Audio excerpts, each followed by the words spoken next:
What's the meaning of bicentennial?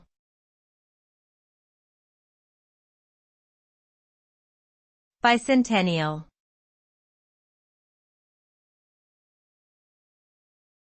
Bicentennial.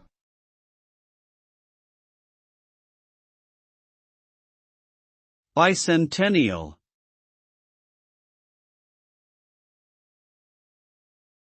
Bicentennial.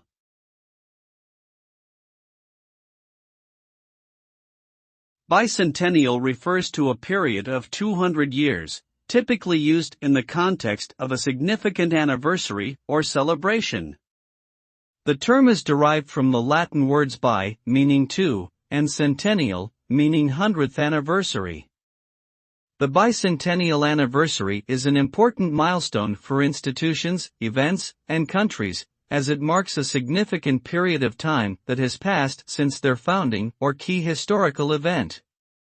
In the United States, the bicentennial celebration was held in 1976, commemorating the 200th anniversary of the country's independence. Bicentennial celebrations are often marked with parades, pageantry, and special events to honor the occasion.